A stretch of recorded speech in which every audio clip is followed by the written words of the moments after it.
back, everybody. Hope you're all doing good. Today we're going to continue our discussion on back pressure and the final component that will affect that, independent of your turbo choice, both inlet to the turbo, turbine wheel size, and turbine housing. We're going to talk about the actual exhaust on the car. Now, without getting into all of the details and turning it into a huge debate, long time ago, my grandpa told me you had to have back pressure to make torque. He was not incorrect. And while for a long time I misunderstood what he was trying to tell me, in doing research, basically have come up with a number that is generally accepted at 2.5 to 3 pounds of back pressure in the exhaust manifold will normally help assist torque. That's the high number, not necessarily what you have to have, but it's why you'll see a choke in the collector on NA cars very typically. We're not going to talk about this though. We're all turbo guys. We don't really care about the NA. Or if we do, we're not getting into that tech at any rate. So, how much back pressure does your exhaust generate? Funny thing is, you can go to modern Java applet HVAC calculators, and you can actually come up with a number based on the amount of bends and diameter of the pipe. What we're going to talk about today is going to be related to stock exhausts, a lot of the Japanese market exhausts. We're going to pick on HKS because it's a pretty common one to see on Evos. So let's open up WinPep 7, DynoJet software. What we're going to see right here, this is Omar's car from a few years ago, from 2017. 2.2 liter, 6466. This is pump gas. It's about 25.5 pounds. That car made 501, 352 foot-pounds. This was on an HKS exhaust, the titanium signature one that a lot of people run. Has some resonators in it, which we're going to get to in a second. It's sold as 2 3/4, I believe, like 80 millimeter pipe.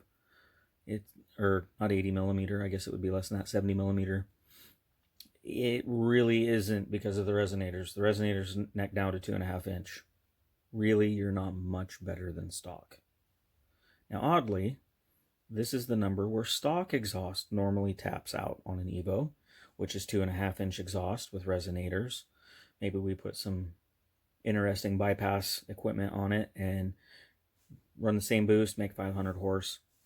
But what you're going to see is this 6466. This is an Evo 9, by the way, with Myvec, which is Mitsubishi's VVT. Realistically, it was on the whip by about 5,000 RPM, fully spooled. I was ramping boost in, as I like to do. But you can see it doesn't even make peak torque till 6,200 or so, where the boost is up. Okay, that makes sense. Omar didn't necessarily believe us when we said, hey, the exhaust is corking this car. You have a lot of back pressure going on. Did we instrument it? Unfortunately, no. Instrumenting is awesome for this channel and our pursuit of data. But because in a shop environment, it's not always time effective, we didn't happen to do it on this car. But we did swap. We went to a 3.5 inch exhaust with a good muffler, no resonators. Honestly, it wasn't really even that much louder. Look at what it does. This is no change to the boost target, wastegate duty cycle, but it spools tremendously faster.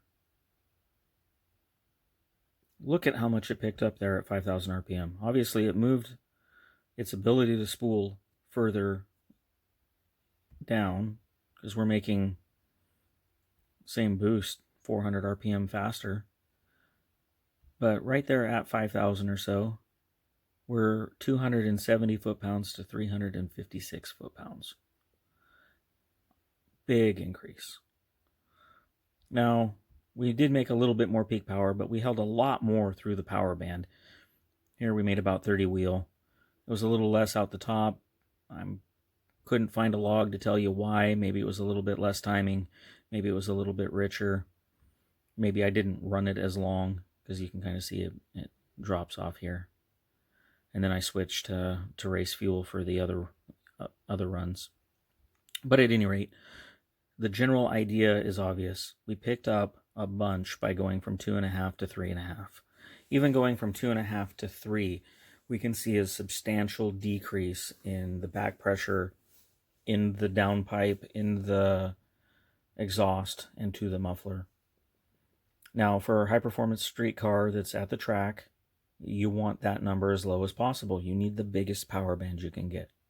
So one way to do that, maybe your fully dedicated race car, you have almost no exhaust. Maybe it's like mine and it goes through the bumper, or how mine used to be and it goes through the hood. The shorter, the better to an extent, and the smaller diameter that you can run if you are space confined for the piping. Or if you want to put a muffler back in it, run bigger pipe, run a small MagnaFlow muffler. MagnaFlow has a 4-in, 4-out muffler that is a canister style muffler that is about 6 inches tall. Makes a huge difference. Anyway, that's all we got for today for tech.